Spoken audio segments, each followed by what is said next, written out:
இனிமே யார் எது சொன்னாலும் எந்த சூழ்நிலையிலையும் நாம் அன்புவை கல்யாணம் பண்ணிக்க கூடாது. ஏன்னா அன்பு ஒரு சுத்தமான பால் போல, நான் ஒரு விஷத்துளி போல. அந்த பாலில் என்னுடைய விஷத்துளி கலந்துச்சுன்னா கண்டிப்பாக அன்போட வாழ்க்கையும் விஷமாக மாறிடுன்னு சொல்லி இப்போது அன்புவை விட்டு ஆனந்தி வெகு தூரம் விலகி போயிட்டாங்க. இதனால் அன்போட குடும்பம் ரொம்ப ஏமாற்றம் அடைந்து இப்போ ஆனந்தியை தூக்கி எறிஞ்சிட்டாங்க. இங்கே பாடுற அன்பு, ஆனந்தி ஆனந்தின்னு சொல்லி உன் வாழ்க்கை ஸ்பாயில் பண்ணிக்காத. ஆனந்தி பிடிவாதக்காரி. அவள் ஏதோ ஒரு காரணத்துக்காக தான் உன் கூட பழகியிருக்கா. அது நிறைவேறின உடனே அவள் உன்னை விட்டு விலகி போயிட்டா. அவள் அக்கா கல்யாணம் முடிகிறதுக்கு இன்னும் கொஞ்ச நாள் தான் இருக்குது. அதுக்குள்ளே அவளுக்கு என்ன இப்படி ஒரு பிடிவாதம்? நான் மட்டும் என்ன இப்போவே கல்யாணம் பண்ணிக்க சொல்கிறேன்னா? உங்கள் அக்கா கல்யாணம் முடிஞ்ச பிறகு உன் கல்யாணத்துக்கு வச்சுக்கலான்னு சொன்னால் கூட அவள் வேண்டான்னு சொல்கிறா. இதுலேருந்து என்ன தெரியுது? ஆனந்திக்கு உன்னை பிடிக்கல. அதனால் நீ ஆனந்தி ஆனந்தின்னு சொல்லி அவள் பின்னாடி சுற்றி உன் வாழ்க்கை ஸ்பாயில் பண்ணிக்காத. நான் முடிவு பண்ணிட்டேன். ஏற்கனவே உனக்குன்னு பிறந்திருக்கா துளசியை தான் கல்யாணம் பண்ணி வைக்க போகிறேன்னு சொல்லி அன்போட அம்மா லலிதா அம்மா ஒரு முடிவு எடுத்ததை பார்த்து அன்பு துளசி 2 பேருமே மிரண்டு போயிட்டாங்க. ஏன்னா துளசிக்கு அன்புவை கல்யாணம் பண்ணிக்கிறதுக்கான இன்ட்ரெஸ்ட் சுத்தமாக இல்லை. ஏன்னா ஏற்கனவே ஆனந்தி அன்பு 2 பேரும் காதலிக்காத விஷயம் தெரியறதுக்கு முன்னாடி அன்பு மாமான்னு சொல்லி ரொம்ப ஆசையாக இருந்தாங்க துளசி. இப்போது அன்பும் ஆனந்தியும் எந்த அளவுக்கு ஒரு உயிருக்குறான காதலை வச்சுருக்காங்கன்னு தெரிஞ்சுக்கிட்டு அவங்க வாழ்க்கையை நம்ம கெடுக்கலான்னு சொல்லி இப்போது டீசெண்டாக ஒதுங்கி நிற்கிறாங்க துளசி. அதனால் விதி யாரை விட்டுது? அன்பும் துளசியும் சேர்ந்து நினச்சா கண்டிப்பாக சேர்ந்து தானே ஆகணும் அப்படிங்கிற மாதிரி தான் இப்போ சுச்சுவேஷன் மாறிக்கிட்டு இருக்கு. அன்புன்னு சொல்லி உயிருக்கு உயிராக இருந்த ஆனந்தி இப்போ எதுக்கு விலகி போறா அப்படிங்கிற உண்மை அன்புவுக்கு இன்ன வரையுமே தெரியல. ஏன் அன்பு குடும்பத்துக்கும் தெரியல. ஆனால் ஆனந்தியை சுற்றி இருக்கிற ஹாஸ்டல் வார்டன், ஆனந்தியோட ஃப்ரெண்ட்ஸு எல்லாருக்குமே ஆனந்தியோட பிரச்சனை தெரியும். ஆனந்தி கர்ப்பமாக இருக்கா, அதனால தான் அன்புவை கல்யாணம் பண்ணிக்கிறதுக்கு அவள் விரும்பலை, ஒதுங்கி போறான்னு சொல்லி எல்லாம் தெரியும். ஆனால் இந்த விஷயம் அன்புவுக்கு தெரியாமல் அன்பு குழம்பி போறாரு. இந்த ஆனந்தியை புரிஞ்சிக்க முடியலையே. ரொம்ப நல்ல பொண்ணாக இருந்தா ஒரு செகண்ட் கூட என்னை பார்க்காம இருக்க மாட்டா. எந்த ஒரு பிரச்சனையாக இருந்தாலும் என்கிட்ட ஓடி சொல்லுவா. அப்படிப்பட்ட ஆனந்தி இப்போ கொஞ்ச நாளா என்னை விட்டு விலகி போறா. என்கிட்ட எந்த ஒரு உண்மையும் சொல்ல மாட்டா. அவள் உடல் ரீதியாக எந்த பிரச்சனையும் இல்லைன்னு சொல்லி டாக்டர் சொன்ன பிறகும் கூட அவள் எதுக்கு விலகி போறான்னு சொல்லி என்னால் புரிஞ்சிக்க முடியலன்னு சொல்லி அன்புவும் துளசியும் குழம்பி போய் நிற்கிறாங்க. இப்போ ஆனந்தி அவங்க ஊருக்கு போயிருக்காங்க. அக்காவோட கல்யாணத்தை சிறப்பாக முடிச்சு வச்சிடணும். அதுக்கப்புறம் என் வாழ்க்கை எப்படி போனால் போகட்டும், ஏன் நான் செத்தா கூட பரவாயில்ல அப்படிங்கிற முடிவில் ஆனந்தி வந்திருக்காங்க.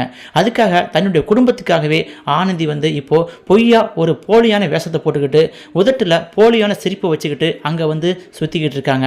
இதை பார்த்து ஆனந்தி ஃப்ரெண்ட்ஸ் எல்லாம் ரொம்ப வேதனைப்படுறாங்க. பாருடி, மனசுக்குள்ள எந்த அளவுக்கு வேதனைப்பட்டிருக்கா. அன்பு தான் உலகம்னு சொல்லியிருந்த அவள் உலகத்தை அழிச்சிட்டு அவள் எதை நோக்கி பயணம் பண்ணிக்கிட்டு இருக்கா. இப்போ பொய்யாச்சுக்கு நடிச்சுக்கிட்டு இருக்காளே. இவள் ஒரு நல்ல பொண்ணு. இவளை போல ஒரு பொண்ணு ஒவ்வொரு அப்பா அம்மாவுக்கும் கிடைக்கிறது கொடுத்து வச்சிருக்கணும். ஆனால் இவள் பாவம் அப்படின்னு சொல்லி ஆனந்திக்காக ரொம்பவே வேதனைப்படுறாங்க. ஆனால் ஆனந்தி மனசுக்குள்ள ஒரு தீராத புயல் வீசிக்கிட்டு இருக்கு. நான் கர்ப்பமாக இருக்கேன், இந்த விஷயம் வெளியே தெரிஞ்சதுன்னா என் குடும்பமே தற்கொலை பண்ணிக்கும், என் குடும்ப மான மரியாதை போயிடுன்னு சொல்லி ஆனந்தி ரொம்பவே வேதனைப்பட்டு இருக்காங்க. இந்த சூழ்நிலையில் ஆனந்தி அக்காவோட கல்யாணம் சிறப்பாக நடக்கிறதுக்கான ஏற்பாடு எல்லாம் நடந்துக்கிட்டு இருக்கு. இடையிடையே அந்த உள்ளூர் ரவுடி அடிக்கடி சுயம்புலிங்க டிஸ்டர்ப் பண்ணுறது, அவங்க குடும்பத்தை அசிங்கப்படுத்த நினைக்கிறதுன்னு சொல்லி முயற்சி பண்ணுறான். ஆனால் அந்த இடத்துலையும் சிங்கப்பொன் போல ஆனந்தி சீறிக்கிட்டு, ஏய் சுயம்புலிங்கம், நீ என்ன பிளானோட வந்திருக்குன்னு தெரியும், என் குடும்பத்தை எந்த சூழ்நிலையிலும் அவமானப்படுத்த விட மாட்டான்னு சொல்லி அந்த இடத்துல சுயம்புலிங்கத்திலிருந்து தன் குடும்பத்தை காப்பாற்றிட்டு இருக்காங்க ஆனந்தி.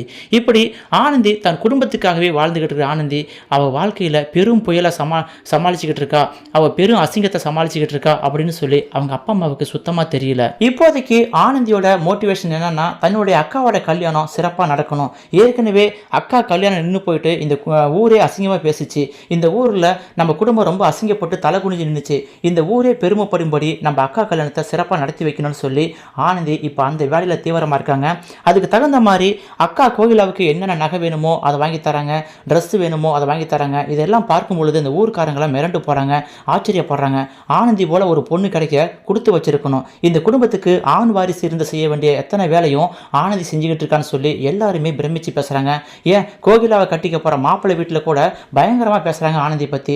ஆனந்தி போல் ஒரு பொண்ணு கிடைக்க கொடுத்து வச்சிருங்க, பரவாயில்ல, நானும் இன்னமும் நினச்சேன் இந்த பொண்ணு தான் உன் குடும்பத்தை இப்போ தூக்கி நிறுத்தது போலன்னு சொல்லி எல்லாரும் புகழ்ந்து பேசுகிறாங்க. இப்படி அந்த ஊரே பாராட்டும்படி நடக்கிற ஆனந்திக்கு வயிற்றில் ஒரு கரு வளருதுன்னு சொல்லி தெரிய வந்தால் எல்லாரும் தூக்கி கீழே போட்டுருவாங்கன்னு சொல்லி ஆனந்திக்கு நல்லாவே தெரியும். இருந்தாலும் இப்போதைக்கு அதை பற்றி கவலைப்பட தேவையில்ல. என் அக்கா கல்யாணம் நிம்மதியாக நடந்து முடிஞ்ச பிறகு என் வாழ்க்கையை நான் முடிச்சுக்கிறேன் அப்படிங்கிற திட்டத்தில் இருக்காங்க. இதுக்கப்புறம் என்ன சர்ப்ரைஸ் நடக்க போகுது, என்ன ஒரு கலவரம் நடக்க போகுதுன்னு சொல்லி நினைச்சாலே பயங்கரமாக இருக்குது.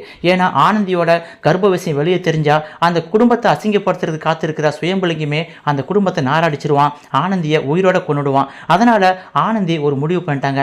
தன்னுடைய கர்ப்ப விஷயம் வெளியே தெரியாமலேயே நம்ம இறந்து போயிடணும் அப்படின்னு முடிவு பண்ணியிருக்காங்க போல இருக்கு. அதனால தான் இப்போதைக்கு அக்கா கல்யாணம் சிறப்பாக நடக்கட்டும், அதுக்கப்புறம் விதி விட்ட வழியில் நான் பயணிக்க போகிறேன், என் வாழ்க்கையை முடிச்சுக்க போகிறேன் அப்படின்னு சொல்லி ஆனந்தி சொல்லிட்டு இருக்காங்க. இந்த சூழ்நிலையில் தான் சென்னையில் அன்பு வீட்டில் ஒரு புரட்சியே நடக்குது. அதாவது துளசி வந்து அன்பு கிட்ட தாலி எடுத்து கொடுக்குறாங்க. அதை பார்த்த உடனே நம்ம அன்பு மிரண்டு போகிறாரு. என்ன துளசி தாலி எடுத்து கொடுக்குறான்னு சொல்லும் பொழுது, இங்கே பாரு மாமா, நீ இப்போ ஆனந்தி ஊருக்கு தானே போகிற, அவங்க அக்கா கோகிலா கல்யாணத்துக்கு அட்டன் பண்ண தானே போகிற, நீ நேராக அங்கே போயிட்டு அக்கா கோகிலா கல்யாணம் முடிஞ்ச உடனே ஆனந்தி கழுத்தில் நீ வலுக்கட்டாயமாக தாலி கட்டுற அப்படின்னு சொல்லி துளசி சொல்கிறது கேட்டு அன்புவே ஆடி போகிறாரு. துளசி, உனக்கு என்ன புத்தி கித்தி பேதலிச்சு போச்சா, நீ பாட்டுக்கு இப்படி சொல்லிட்டு இருக்க, ஆனந்தி என்ன பிரச்சனை தெரியல, அவள் என்னை வேணான்னு சொல்கிறா, நீ போயிட்டு நேராக வலுக்கட்டாயமாக தாலி கட்ட சொல்கிறேன்னு சொல்லும் பொழுது, அதுதான் அவன் பிரச்சனை, நான் சொல்கிறது உங்களுக்கு புரியலையா, ஆனந்தி எதுக்காக இப்படி பண்ணுறாங்க, ஏன் இப்படி பண்ணுறாங்கன்னு சொல்லி எங்களுக்கும் தெரியல, அவங்க உடம்புல தான் ஒன்றும் இல்லைன்னு சொல்லி டாக்டர் சொல்லிட்டாங்களே, அப்புறம் எதுக்காக மறுபடியும் அவங்க உங்களை வேணான்னு சொல்கிறாங்க, ஆக மொத்தத்தில் அவங்க மனசில் ஏதோ ஒரு குழப்பம் இருக்குது, நீங்கள் அதெல்லாம் பார்க்காதீங்க, நீங்கள் போயிட்டு ஆனந்தி கழுத்தில் வலிக்கட்டாயமாக தாலி கட்டுங்க அப்படின்னு சொல்லும் பொழுது அன்புவும் இதுதான் சரியான தீர்வுன்னு சொல்லி முடிவோடு கிளம்புறாரு.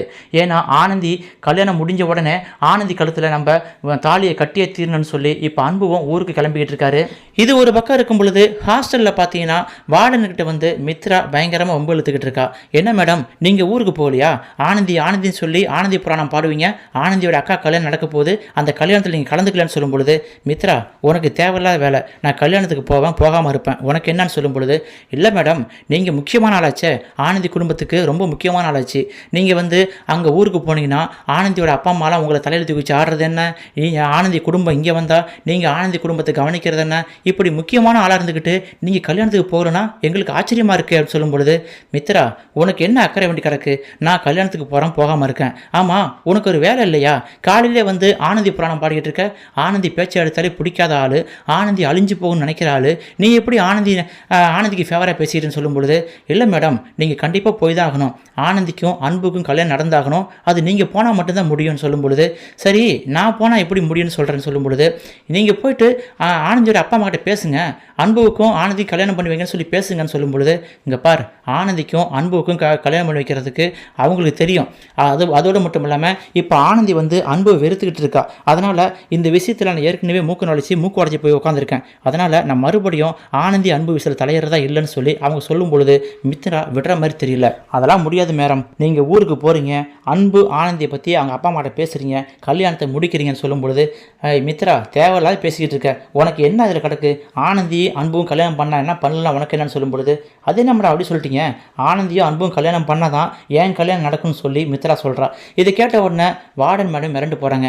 என்ன சொல்கிற நீ, அன்புவுக்கும் ஆனந்தியும் கல்யாணம் நடந்தால் தான் உனக்கு கல்யாணம் நடக்குமா, என்ன லூஸ் மாதிரி உளறிட்டு இருக்க, அவங்களுக்கும் உனக்கு என்ன சம்மந்தம் இருக்குன்னு சொல்லும் பொழுது, ஆமாம் மேடம் மகேஷ் வந்து பைத்தியக்காரத்தனமாக ஆனந்தி சொல்லிட்டு இருந்தான், இப்போ தான் கொஞ்ச காலமாக மகேஷோட அப்பா அம்மா கிட்ட மித்ராவை கல்யாணம் பண்ணிக்க சொல்லி அவங்க அப்பா அம்மா பேசுகிறாங்க, மகேஷும் ஓரளவுக்கு சம்மந்தம் தெரிவிச்சிருக்கான், அதனால் இன்னும் நான் 90% சம்மந்தம் தெரிவிச்சிட்டான், இன்னும் 10% சம்மந்தம் தெரிவிச்சிட்டானா என் கல்யாணம் முடிஞ்சிடும், அதனால் அந்த 10% முடியணும்னா ஆனந்தி அன்பு கல்யாணம் முடிஞ்ச பிறகு தான் மகேஷ் முழுசாக எனக்கு கிடைப்பான், அதனால் நீங்கள் போயிட்டு முதல்ல அன்பு ஆனந்தி கல்யாணத்தை நடத்திக்கிற வேலை பாருன்னு சொல்லும் பொழுது வார்டன் மேடம் மிரண்டு போகிறாங்க.